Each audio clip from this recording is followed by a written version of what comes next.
Think before you react. The art of emotional control and intelligent response. Reaction is automatic. Response is intelligent. Most conflicts are not caused by others. They are caused by speed. The fastest mind is rarely the strongest. The controlled mind is. In this audiobook, you will learn how to slow down without losing power. Introduction. You already know what it costs. The reactive email you regret sending. The sharp comment that escalated a simple disagreement. The decision made in anger that you had to walk back later. You reacted, and reaction created consequences you didn't intend. This is not about whether you were right. Often you were, but being right doesn't protect you from the cost of poor delivery, of timing, of emotional excess. Reaction is fast. It bypasses deliberation. It's your nervous system making decisions before your conscious mind has assessed the situation. And in some contexts, that speed is protective. It moves you away from danger. It creates immediate action when action is necessary. But in most modern contexts, reaction is not protective. It's destructive. It damages relationships. It undermines your position. It reveals vulnerability when you need to project strength. The alternative is response. Response is not slower because you're hesitating. It's slower because you're processing. You're allowing your conscious mind to evaluate, to consider context, to choose the most effective action rather than defaulting to the most immediate one. And that evaluation takes time. Not much, often just a few seconds. But those seconds change everything. This book is about building that capacity, the capacity to insert time between stimulus and action, to feel the impulse to react and choose not to let intensity pass through you without dictating your behavior. This is not suppression. Suppression is pushing the reaction down, holding it in while it churns inside you. That creates internal pressure. It leaks out in other ways. In passive aggression, in resentment, in explosions later. What you're building is something different. It's allowing the reaction to exist without acting on it. You feel it, you acknowledge it, and then you let it pass, while you decide what to do. Most people believe that emotional control means not feeling, that if you're truly composed, nothing bothers you. But that's not control, that's numbness. And numbness is a form of disconnection, not strength. Real emotional control is feeling fully and acting selectively. You feel anger. You notice the anger. You understand what triggered it. And then you decide whether expressing that anger serves your goals. If it does, you express it strategically. If it doesn't, you don't. This capacity is trainable. You're not born with it or without it. It's a skill. Like any skill, it develops through practice, through repetition, through making different choices and moments of activation until those choices become automatic. And as it develops, your entire operating system changes. You stop being at the mercy of your impulses. You stop saying and doing things you have to repair later. You stop burning relationships because you couldn't hold yourself for 3 seconds.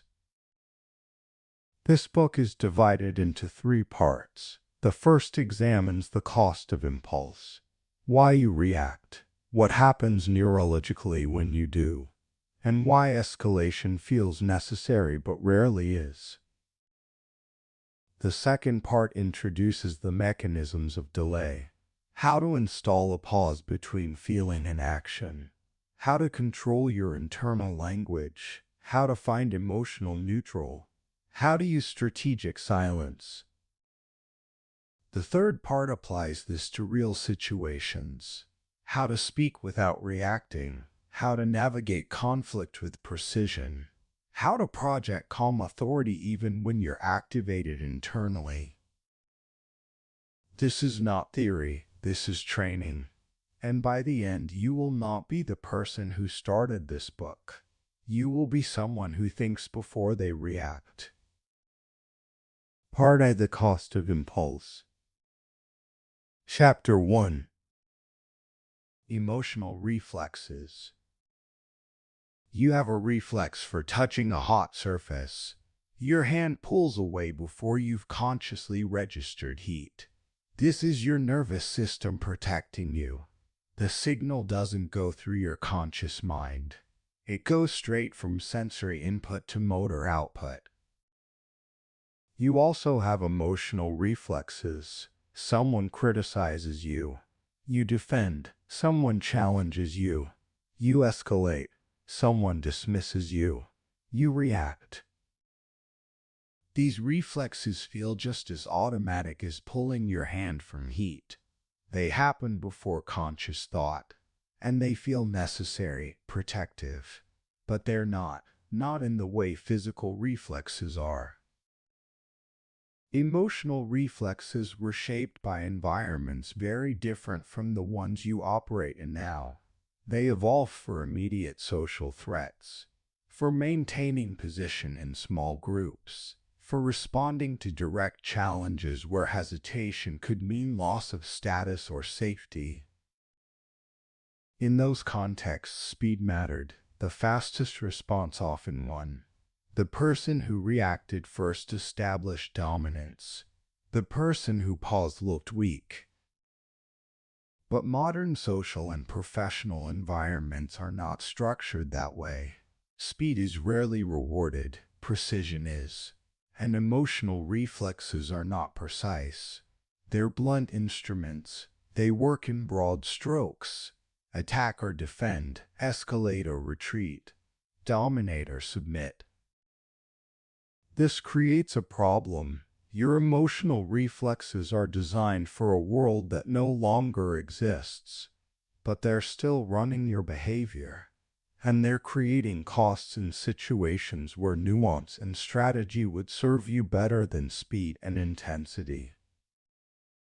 You react to criticism as if it's a direct threat to your survival. You escalate a disagreement as if establishing dominance is the only path to resolution. You defend your position as if any challenge to it is a challenge to your entire identity. And these reflexes undermine you. Not because the feelings are wrong, but because the responses are poorly calibrated.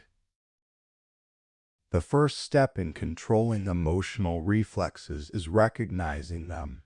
Most people don't. They experience the reflex and believe it's their considered response. They think they chose to react that way.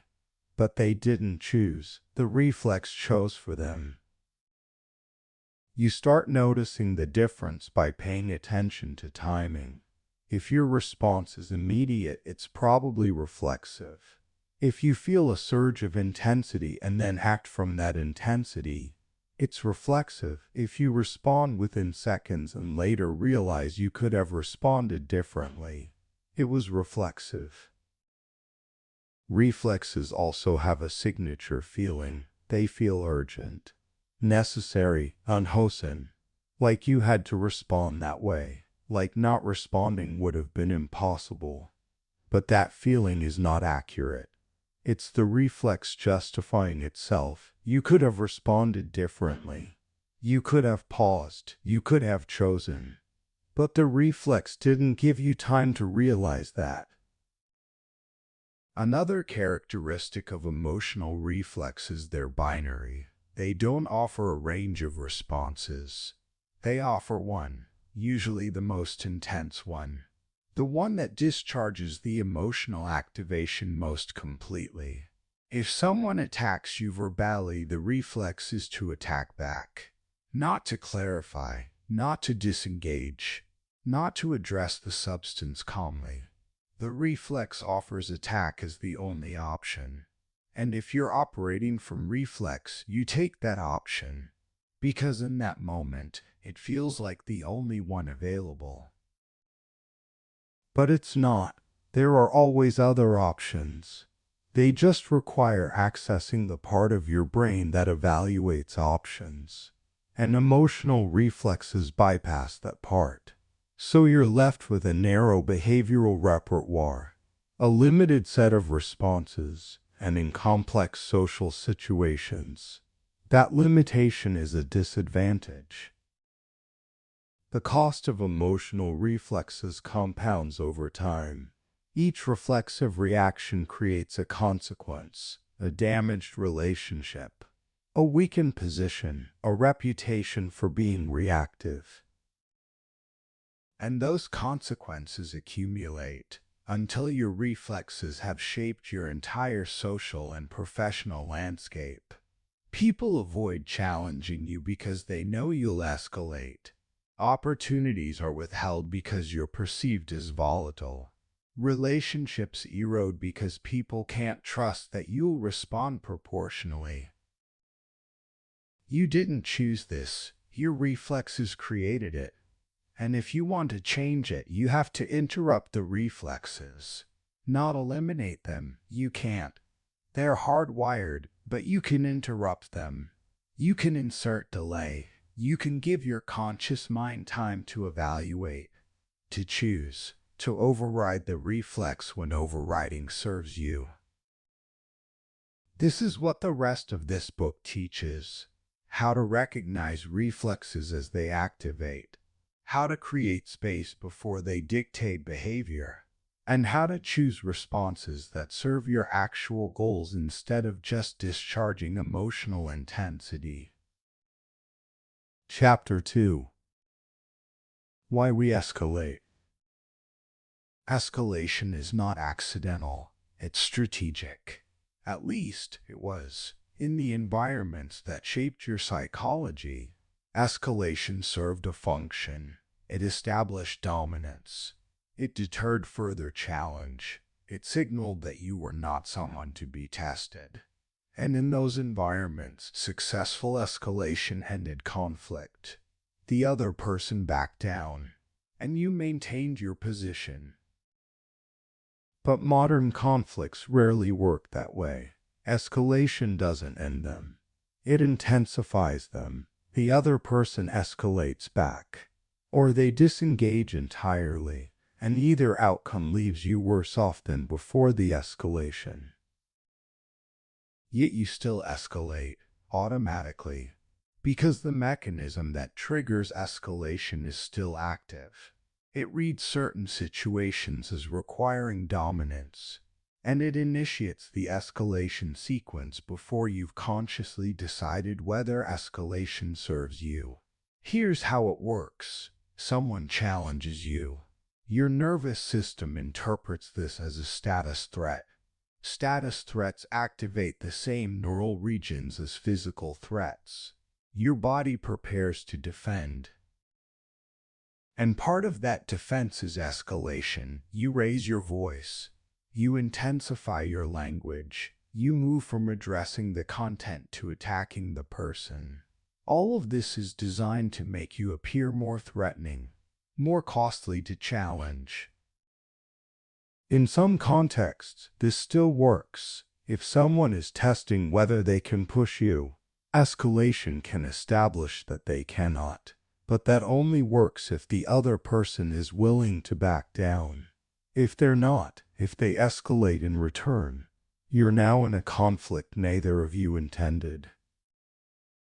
And most professional and personal conflicts are not dominance tests. They're disputes over substance, over approach, over priorities, and in those contexts, escalation doesn't resolve anything. It just makes resolution harder. Escalation also has internal costs. When you escalate, you commit. You've raised the stakes. And now de-escalating feels like losing, like backing down, like admitting you were wrong to escalate in the first place.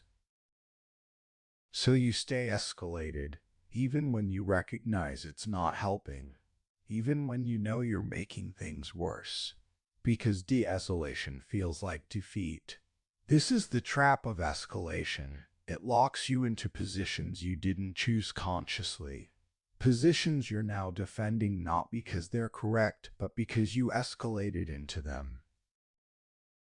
Another driver of escalation: emotional discharge. When you're activated, escalation feels good. It releases the internal pressure. You're not holding it anymore. You're expressing it. And that discharge is reinforcing. It feels like relief, like you've done something, like you've addressed the situation. But you haven't. You've just discharged emotion. And discharge is not resolution.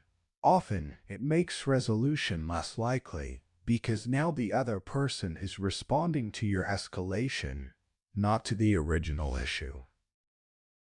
Escalation also happens when you conflate intensity with importance.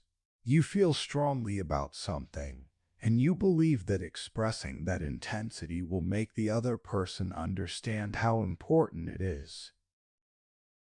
But intensity doesn't communicate importance. It communicates lack of control. And when people see lack of control, they often discount your position. Not because you're wrong, but because you're delivering it poorly.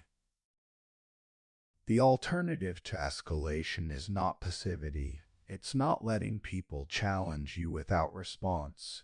It's responding without escalating. You address the challenge.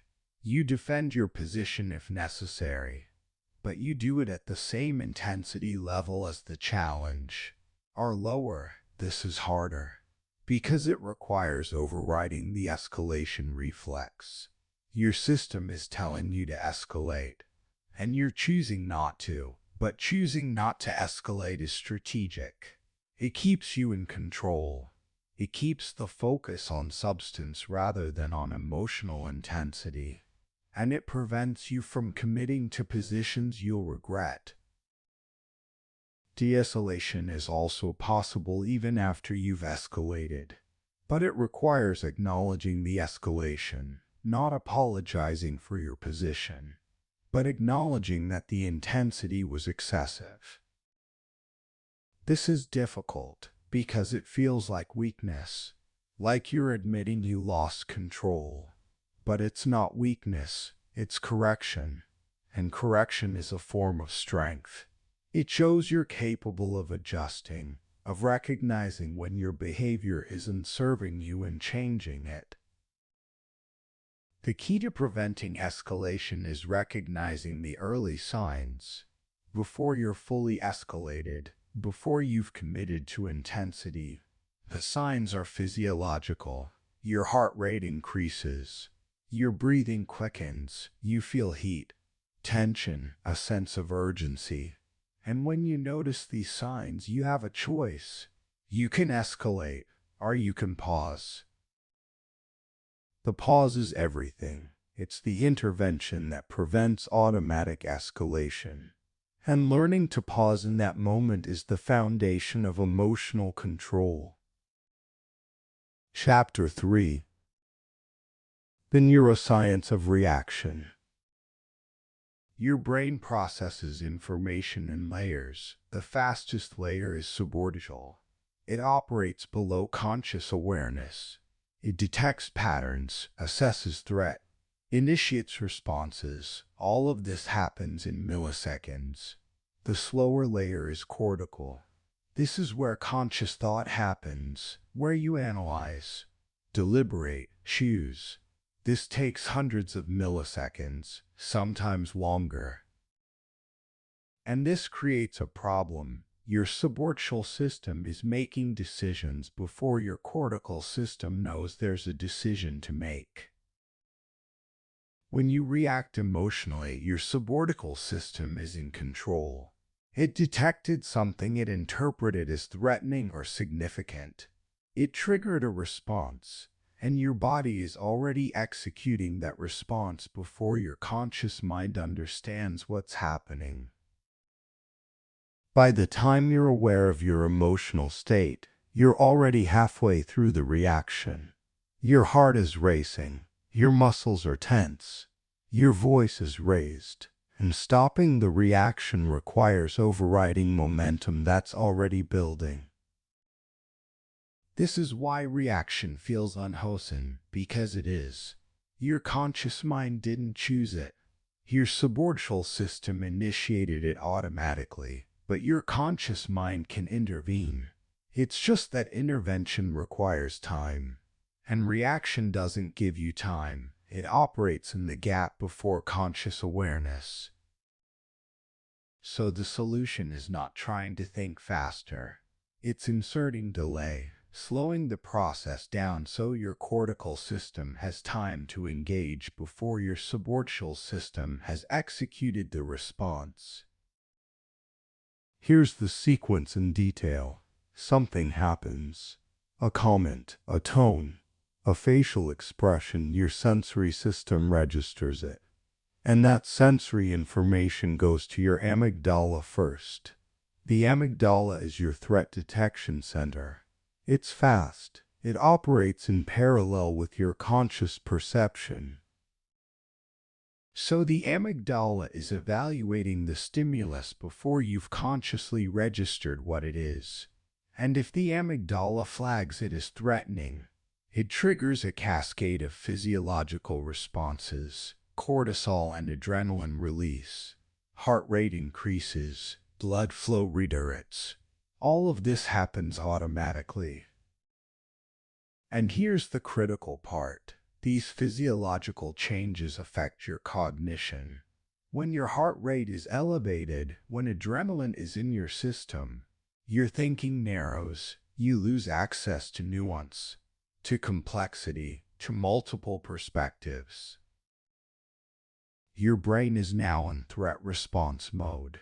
And threat response mode is designed for simple, fast decisions, not for strategic, nuanced ones. So by the time your cortical system is trying to evaluate the situation, it's already compromised. It's operating in a narrowed state. And the responses it generates are influenced by that narrowing.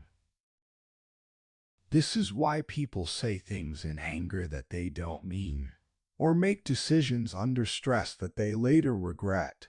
It's not that they weren't thinking. It's that they were thinking in a compromised state. Their subcortical system had already activated a threat response, and that response was shaping their cognition. Intervention has to happen early, before the physiological cascade is complete, before your thinking is fully narrowed. And the way to intervene early is to recognize the first signs of activation. The moment you feel intensity, the moment you notice your body preparing to respond, that's your window. If you pause in that window, you prevent the full activation. Your cortical system has time to assess, to determine whether the threat is real, whether the response is appropriate, whether acting right now serves your goals. But if you don't pause, if you let the activation complete, intervention becomes much harder. You're now trying to override a system that's already in motion, that's already committed physiologically and cognitively to a response. And overriding that takes significant effort, much more than pausing before it started would have taken. This is why emotional control is easier when practiced early. The earlier you intervene, the less momentum you're fighting, the more access you have to your full cognitive capacity.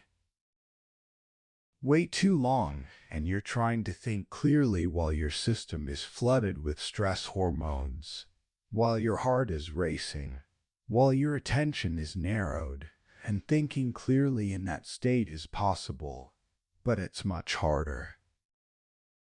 Another key point your subcortical system learns. It's constantly updating based on what happens after it triggers a response. If you react and the reaction discharges intensity, Your subcortical system learns that reaction works, that it successfully addressed the situation, and it becomes more likely to trigger that same response in the future. But if you pause, if you intervene, if you respond differently, your subcortical system learns that too. It learns that the threat it detected wasn't as significant as it initially assessed, and over time it becomes less reactive. This is neuroplasticity, your brain adapting based on repeated experience, and you can shape that adaptation by consistently pausing, by consistently choosing response over reaction. You're training your subcortical system to be less reactive, to wait for cortical input before initiating a response. And that training compounds. Each time you pause, you're reinforcing the pattern, making it slightly more automatic, until pausing becomes your default, and reaction becomes the exception. Part 2: Installing Delay. Chapter 4: The 3-second rule. 3 seconds is arbitrary. You could use 2. You could use 5. The specific number doesn't matter. What matters is that you insert time, deliberately, between stimulus and response. 3 seconds is long enough to interrupt automatic reaction, short enough that it doesn't disrupt conversation flow, and specific enough that you can remember it and practice it. Here's how it works. Something happens that triggers a response impulse. Someone says something. You feel the urge to respond immediately, to correct, to defend, to challenge. Instead of acting on that urge, you count silently 1, 2, 3, and during those 3 seconds you do nothing. You don't speak, you don't gesture, you just hold. This is harder than it sounds, because the urge to respond feels urgent. Like if you don't respond right now, you'll lose something. The moment, the point, your position. But that urgency is false. It's your subcortical system pushing you to discharge. It's not an accurate assessment of what the situation requires. And when you resist that urgency, when you hold for 3 seconds, something changes. The intensity decreases.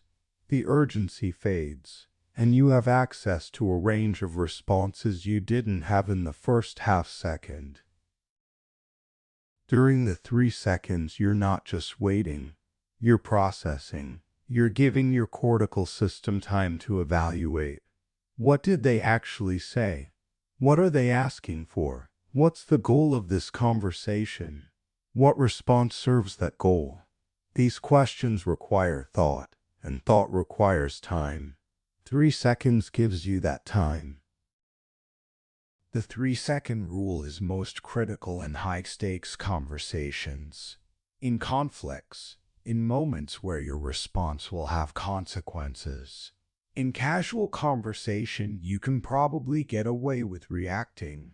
The cost is low. But in situations where relationships or outcomes are at stake, reaction is expensive. And 3 seconds is cheap insurance. It costs you nothing. And it prevents errors you'd spend much longer repairing. One concern people have: won't pausing make me look uncertain? Won't people think I don't know what to say? The opposite is true. Pausing makes you look thoughtful. Deliberate, like you're choosing your words instead of just reacting. People respect pauses. They interpret them as confidence, as control, as someone who doesn't need to fill every second with sound. The 3-second rule also prevents escalation, because escalation happens fast.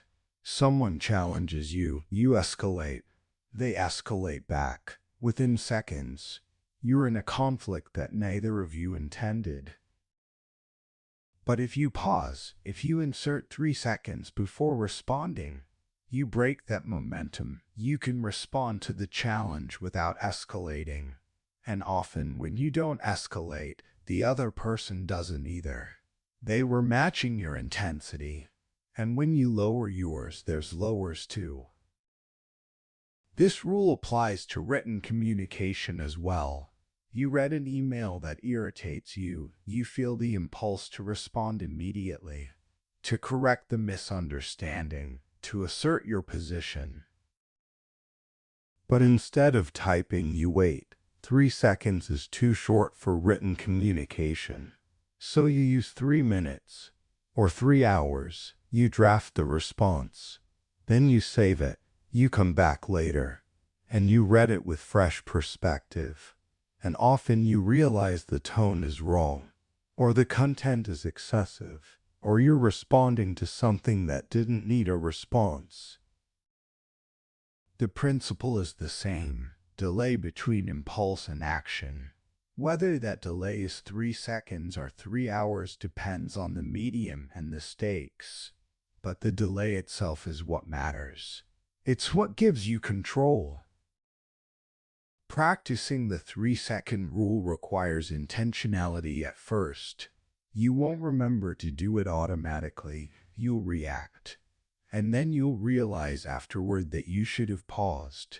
That's normal. That's part of the learning process. But over time, with consistent practice, the pause becomes automatic.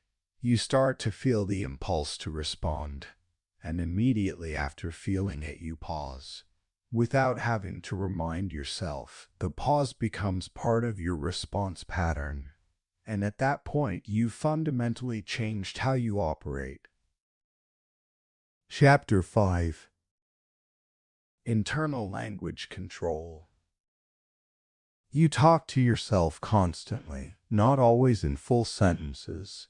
Sometimes it's just fragments, impressions, evaluations. But that internal language shapes your emotional state, and most people don't control it.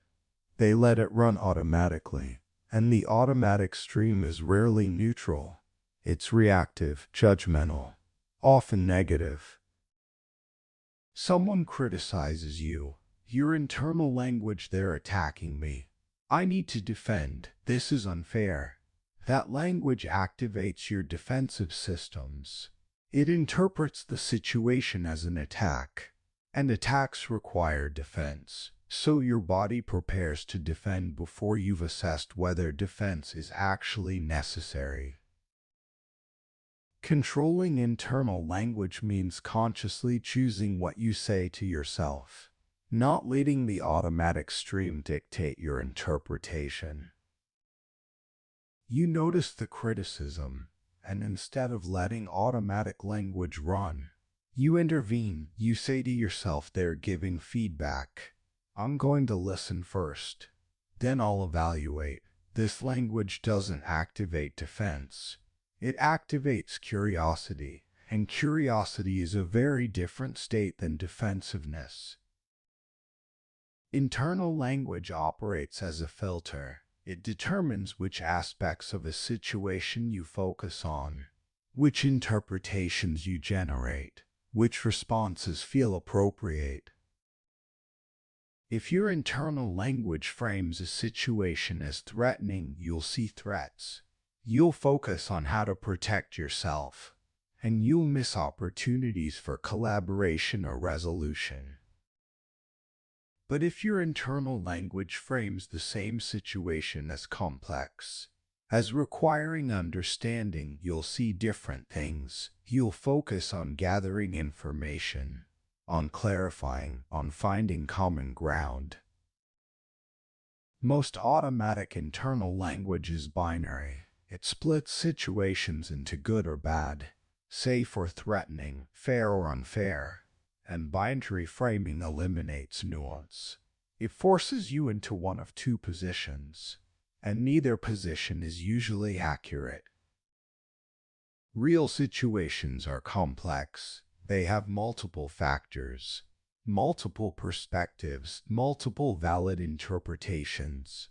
But binary internal language doesn't allow for that complexity. It simplifies, and simplification is useful in some contexts.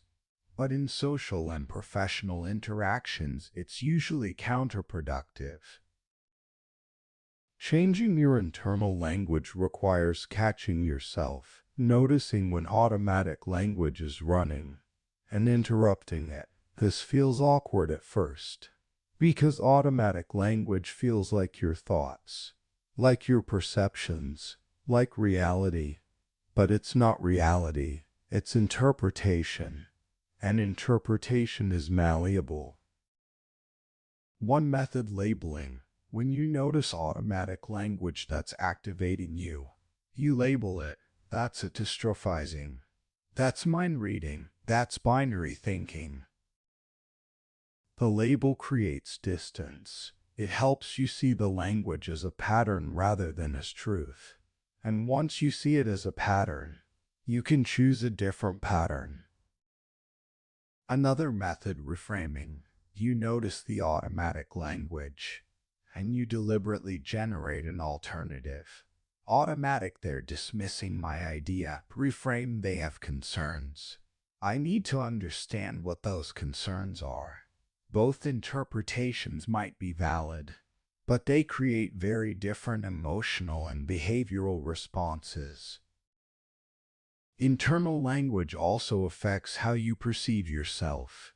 Automatic language is often harsh, self-critical, judgmental. You make a mistake. Automatic language: I'm incompetent. I always mess this up. That language is not just descriptive, it's reinforcing. It's creating an identity, and that identity shapes future behavior. But you can intervene. You can change the language. I made a mistake. Mistakes are information. What do I learn from this? Same situation, different language, different trajectory. The goal is not forced positivity. It's not replacing every negative thought with a positive one. That's not realistic, and it's not effective. The goal is accuracy, language that reflects reality without distorting it. Automatic language often distorts. It exaggerates. It generalizes. It catastrophizes. Controlled language is more precise. It stays close to what actually happened. It doesn't add interpretations that aren't supported. This precision reduces emotional activation because when your internal language is accurate, your emotional response is proportional. But when your internal language exaggerates, when it interprets a small challenge as a major threat, your emotional response is disproportionate. And disproportionate responses create problems. They escalate situations. They damage relationships. They undermine your effectiveness. Controlling internal language is an ongoing practice. You don't master it once.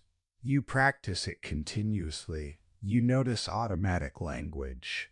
You intervene. You choose more accurate language.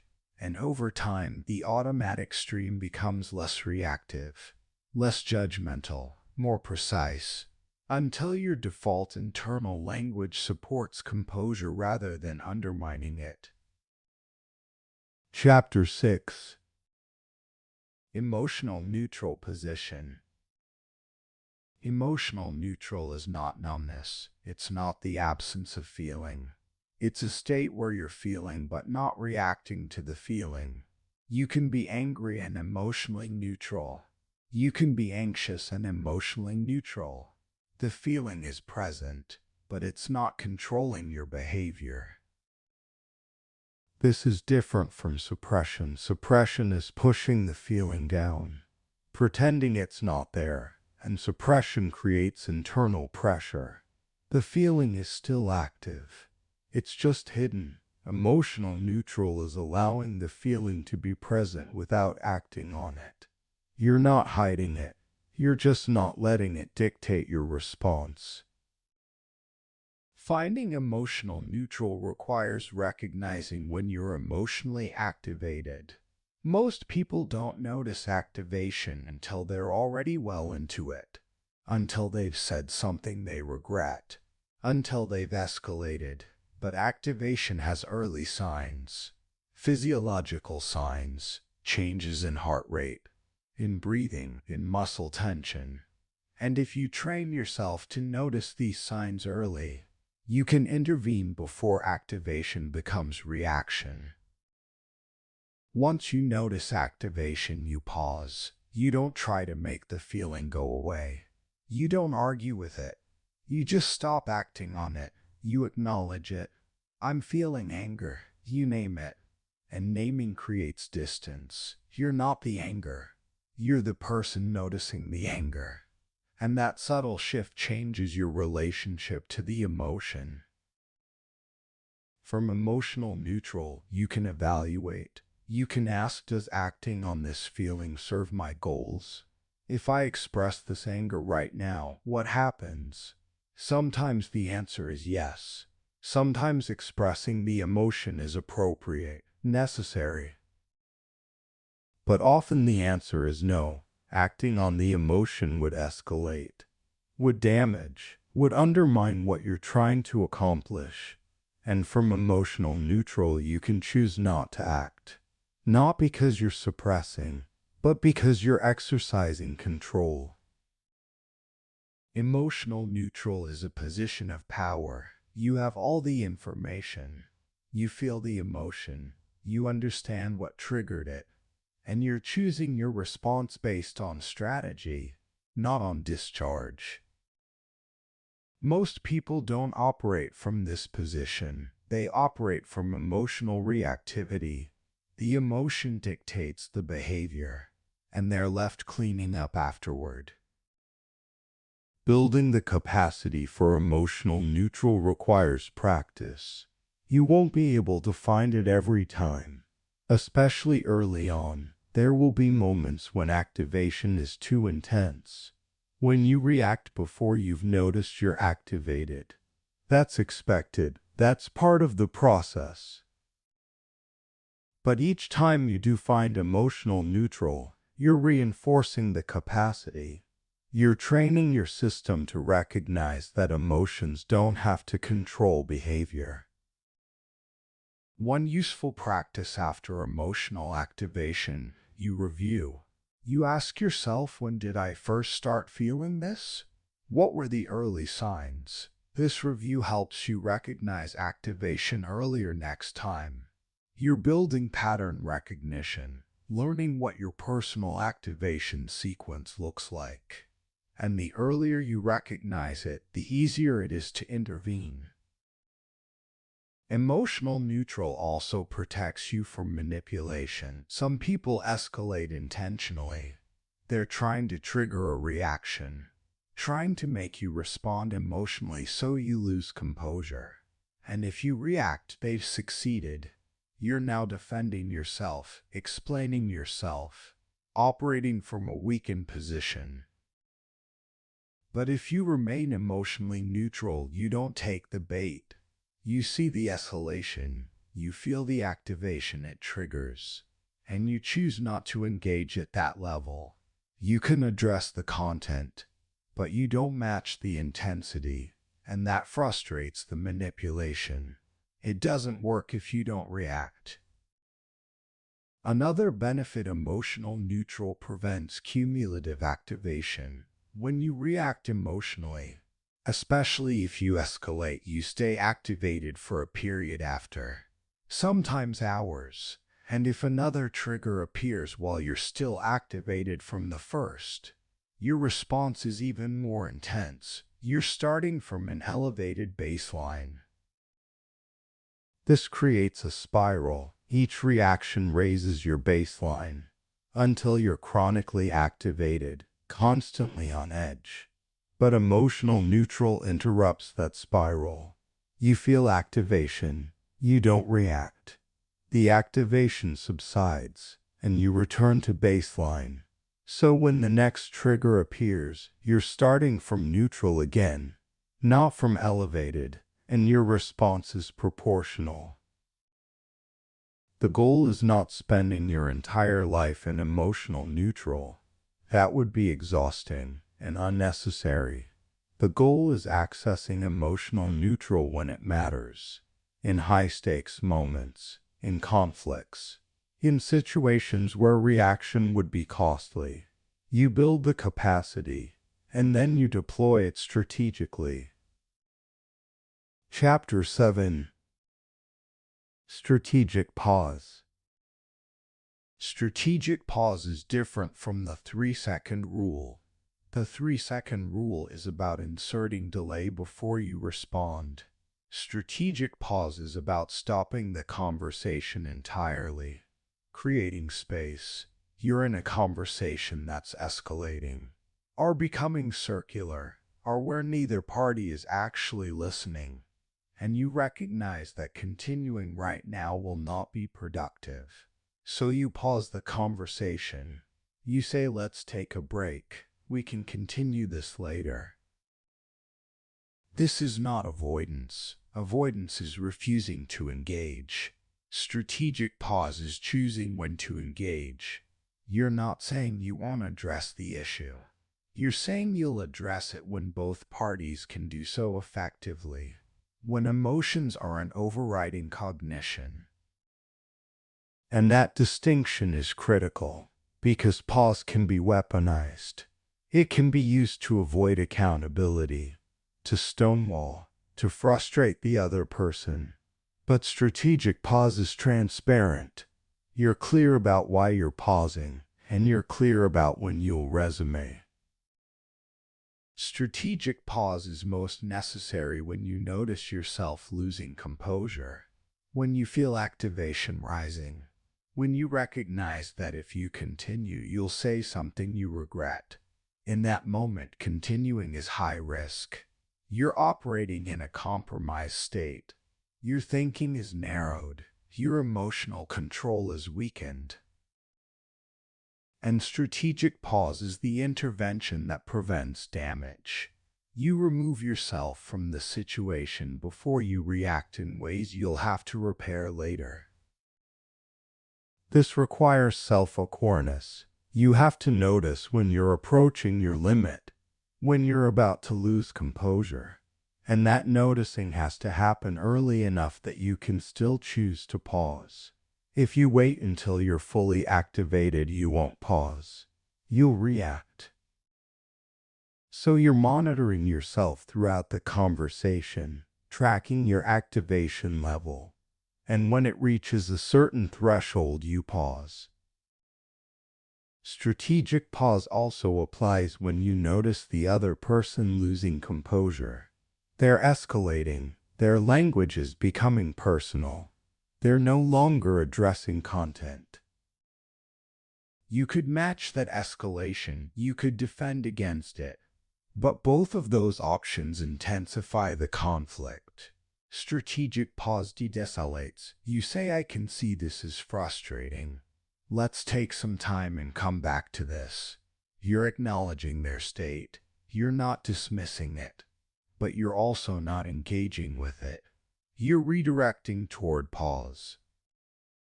Some people resist strategic pause. They interpret it as avoidance, or as you trying to control the conversation, or as you not caring about the issue. And you can't control their interpretation, but you can be clear about your intention. This issue matters. I want to address it effectively. Right now, I don't think either of us is in a state to do that. Let's pause and continue when we can both engage constructively. That framing is hard to argue with, because it's not about shutting down the conversation. It's about making the conversation productive. Strategic pause requires follow-through. If you pause and never resume, it becomes avoidance, and that damages trust. So when you pause, you commit to resuming. You set a time. Let's continue this tomorrow morning. Or let's talk about this after we've both had a chance to think. And then you follow through. You resume. and you engage. During the pause, you don't ruminate. You don't rehearse arguments. You don't build your case. You regulate. You let your activation subside. You return to baseline so that when you resume, you're operating from composure, not from intensity. This might mean physical activity, movement, breathing practices, whatever helps you discharge activation and return to neutral. Strategic pause also allows perspective. When you're in the middle of conflict, everything feels urgent, immediate, critical. But after pause, after time has passed, perspective returns. You realize the issue isn't as significant as it felt. Or you realize your position wasn't as solid as you thought. Or you recognize that the other person's perspective has merit. And that perspective makes resolution more likely. Because you're no longer defending positions you escalated into. You're addressing the actual issue. Some situations don't allow for strategic pause. The conversation can't be postponed. The decision has to be made now. In those situations, you use micropauses, brief moments of silence, where you pause your speech but not the entire conversation. These micropauses serve the same function. They interrupt momentum. They give you time to regulate. They prevent you from saying things you'll regret. And they're brief enough that they don't disrupt the conversation flow. They just slow it down. Strategic pause is a tool of control, not control over the other person. Control over yourself. You recognize when continuing would compromise your effectiveness, and you choose to pause. That choice protects you, and often it protects the relationship. Part 5: Intelligent Response. Chapter 8: Speaking without reacting. Speaking without reacting means your words are chosen, not discharged. You're not saying the first thing that comes to mind. You're not expressing whatever intensity you're feeling. You're speaking from intention, from strategy, from composure. This doesn't mean your words are calculated or manipulative. It means they're aligned with your goals, with who you want to be in this conversation. Most reactive speech happens when you're defending. Someone challenges you, and you respond immediately to defend your position, to correct their misunderstanding, to assert that you're right. But defensive speech rarely accomplishes what you want it to. It signals that you've been destabilized, that the challenge landed, that you're now operating from protection rather than from strength. And the other person hears that, even if they don't consciously register it. They feel the shift, and it weakens your position. Non-greetive speech addresses the challenge without signaling destabilization. You hear what they said, you consider whether it has merit, and you respond from evaluation, not from defense. This might mean agreeing with part of what they said, acknowledging valid concerns, clarifying where you disagree. But all of it is deliberate.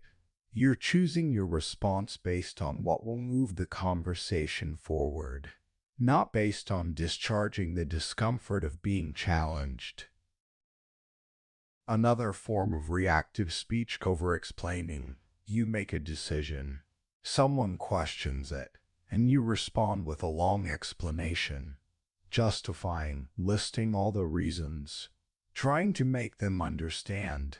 But over-explanation signals doubt. If you were confident in the decision, you wouldn't need to justify it extensively. You'd state it and let it stand. Non-greetive speech is concise. You state your position. You provide context if necessary, but you don't bury the position in justification. Reactive speech also includes interrupting. Someone is speaking. You feel the urge to correct them, to add something, to respond before they've finished, and you interrupt because the impulse to speak feels urgent. But interrupting signals that you're not listening, that you're just waiting for your turn, that you're more interested in being heard than in understanding. Non-creative speech waits. You let them finish fully, and then you respond. This requires discipline, because the urge to interrupt is strong, especially when you disagree, when you have information they don't, when you think they're wrong. But waiting signals respect. It signals that you value their perspective enough to hear it completely before you respond. Another characteristic of reactive speech absolutes. You always. You never. Everyone knows. Absolutes are exaggerations. And exaggerations are usually false, so they're easy to disprove. And disproving them derails the conversation. Non-creative speech is specific in this instance. This time, based on what I've seen, specific language is harder to dismiss because it's grounded in particular observations, not in generalizations. Reactive speech also includes sarcasm. You're frustrated, and instead of addressing the frustration directly, you make a sarcastic comment. Sarcasm is indirect aggression. It lets you express hostility while maintaining deniability. I was just joking, but everyone knows you weren't joking. And sarcasm damages relationships because it's disrespectful. And disrespect doesn't get addressed. It accumulates. Non-creative speech is direct. If you're frustrated, you say so clearly, without coding it in sarcasm. I'm frustrated because, and then you address the actual issue. One final form of reactive speech: matching tone. They're aggressive, so you become aggressive. They're dismissive, so you become dismissive. Matching tone escalates. It creates a feedback loop where both parties intensify.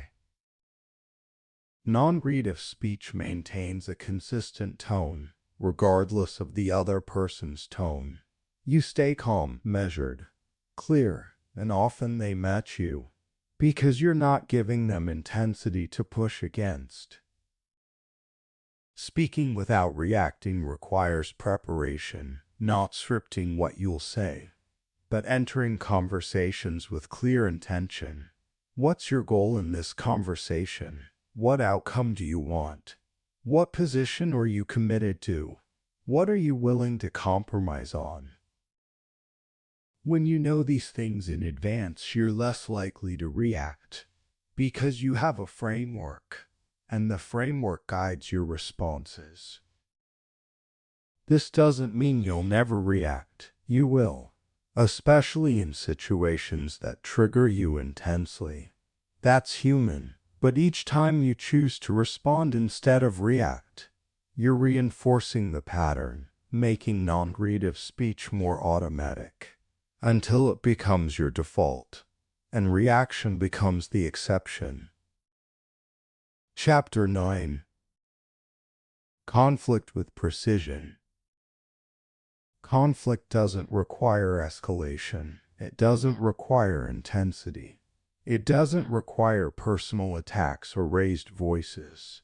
Conflict can be precise, focused on the issue, addressed strategically. Most people conflate conflict with emotional intensity. They believe that if you're not intense, you're not serious about the issue. But that's false. You can be completely serious while remaining composed. And composition makes you more effective, not less. Precise conflict starts with clarity about the actual disagreement. What are you actually in conflict about? Most conflicts escalate because the core disagreement gets buried. People start addressing symptoms or tangents, and the real issue never gets resolved. So before you engage, you clarify for yourself what is the specific point of disagreement. What outcome do I want? And you keep the conflict focused on that. You don't let it sprawl. You don't let it become about other issues or past grievances. Another principle of precise conflict: you address positions, not people. You critique the idea, the decision, the approach, not the person who holds it. This requires discipline, because when you're in conflict, it's easy to blur that line, to move from "I disagree with this decision" to "you always make bad decisions." But once you make it personal, the other person stops listening to your content. They're now defending themselves, not evaluating your argument. So you stay focused on the position. I think this approach has these flaws. Not "you didn't think this through." Precise conflict also requires managing your tone. Tone carries as much weight as content, sometimes more. You can say something perfectly reasonable, but if your tone is dismissive or aggressive, the other person responds to the tone, not to the content. And now you're in a different conflict about how you're speaking, not about what you're saying. So you monitor your tone. You keep it neutral, factual, even when discussing points of disagreement. Another element: you acknowledge valid points, even when you disagree overall. Most people, when in conflict, reject everything the other person says, because acknowledging anything feels like conceding ground. But acknowledging valid points doesn't weaken your position. It strengthens it, because it shows you're evaluating fairly, that you're not just defending a position you've already committed to. You're right that this approach has risks. Here's how I think we mitigate them. That's stronger than "you're wrong about the risks." Precise conflict also avoids extremes. You don't catastrophize. You don't exaggerate. You don't make predictions about dire outcomes unless those predictions are supported. Extremes undermine credibility because they're easy to dismiss. And once one part of your argument is dismissed, the rest becomes easier to dismiss too. Instead, you stay measured. This could create problems in these areas. Not "this will be a complete disaster." You also separate facts from interpretations. Facts are verifiable. Interpretations are your assessment of those facts. And in conflict, people often present interpretations as facts. "This decision is irresponsible." That's not a fact. That's your interpretation. Precise conflict separates them. "This decision carries these risks. I interpret that as irresponsible because." Now you're being clear about where the fact ends and your interpretation begins. And that clarity makes disagreement more productive, because the other person can address your interpretation without having to dispute facts. Another tool: questions. Precise conflict uses questions strategically, not rhetorical questions, real ones. How do you see this playing out?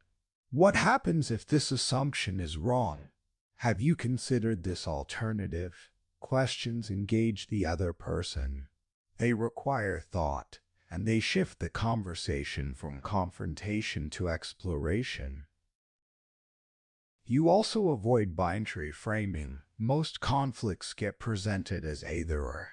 Either we do it your way or my way. But most situations aren't binary. There are multiple options, combinations, compromises. Precise conflict acknowledges this. There might be a third option. What if we? You're opening space for solutions that neither party came in with. Finally, precise conflict knows when to stop, when the positions are clear, when further discussion isn't adding information, when it's becoming circular. You don't keep pushing. You state your position clearly. You've heard theirs, and if there's no resolution, you move to deciding how to proceed given the disagreement. Sometimes that means escalating to someone with authority to decide. Sometimes it means implementing one approach as a test. Sometimes it means agreeing to disagree and moving forward. Conflict handled with precision doesn't damage relationships. It strengthens them. Because both parties feel heard. Both parties see that the other can disagree without being disagreeable. And that creates trust, not agreement, but trust. And trust is more valuable than agreement. Chapter 10. Calm authority. Authority doesn't require volume. It doesn't require intensity. It doesn't require domination. Real authority is quiet. It's the presence that makes people listen without you demanding that they listen. And that presence comes from composure, from the felt sense that you're in control of yourself, that you're not reacting, that you've chosen your position and you're holding it calmly. Calm authority is visible in small behaviors. You don't rush your speech. You don't fill pauses with filler words. You don't over-explain. You state things clearly, and then you stop and let the statement land. Most people, when they lack authority, keep talking. They're trying to convince through volume of words, through repetition, through intensity, but that signals doubt. If you were certain, you wouldn't need to say it 5 times. Calm authority says it once, and lets it be. Another signal of calm authority: you don't react defensively to challenges. Someone questions your decision, and instead of defending immediately, you consider, "That's a fair question. Here's my reasoning." You're not threatened by the challenge, you're engaging with it. And that engagement signals confidence. You're not protecting a fragile position, you're explaining a solid one. Calm authority also shows in how you handle mistakes. Everyone makes mistakes, but most people, when they make one, become defensive. They minimize, they justify, they shift blame. Calm authority acknowledges mistakes directly. "I was wrong about this. Here's what I'm doing differently." No defensiveness, no excuses, just acknowledgement and correction. And that acknowledgement doesn't weaken authority. It strengthens it, because it shows you're not fragile. You can admit error without it threatening your position. Another characteristic: you're comfortable with silence. Most people fill silence. They're uncomfortable with pauses. They think silence makes them look uncertain. But silence is powerful. It gives your words weight. It shows you're not anxious, not rushing, not desperate for approval. You say something, then you're silent. And that silence forces others to sit with what you said, to actually process it. Calm authority also maintains consistent tone. Whether you're speaking to someone with more power or less power than you, whether you're in conflict or collaboration, your tone doesn't shift dramatically. You're not more deferential to those above you and dismissive to those below you. You're consistent, because your tone is not about managing status.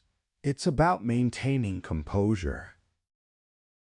You also don't covert. Some people, trying to project authority, make everything a declaration. Every statement is absolute.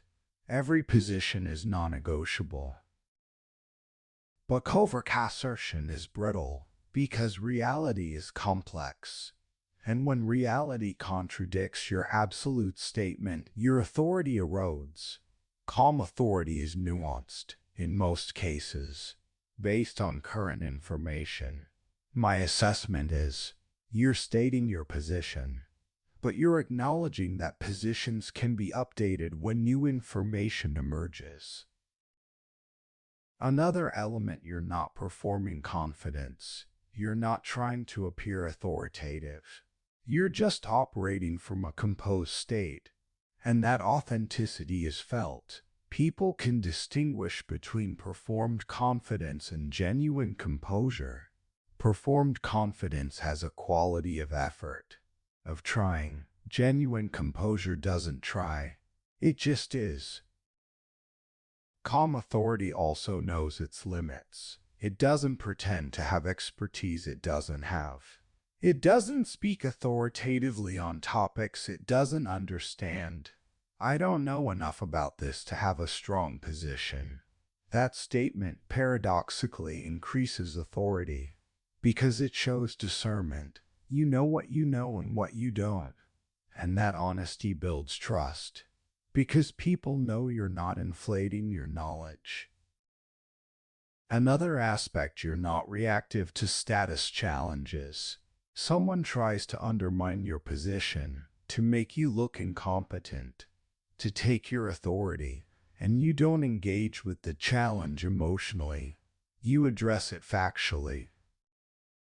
Here's why I made this decision. If you have concerns, let's discuss them directly. You're not defensive. You're not aggressive. You're just clear. And that clarity deflates the challenge. Calm authority is also generous. It doesn't need to win every point. It doesn't need to be right about everything. It can concede points without feeling threatened. You're right about that. I hadn't considered it from that angle. Conceding when appropriate doesn't weaken authority. It shows you're evaluating fairly, and people respect that.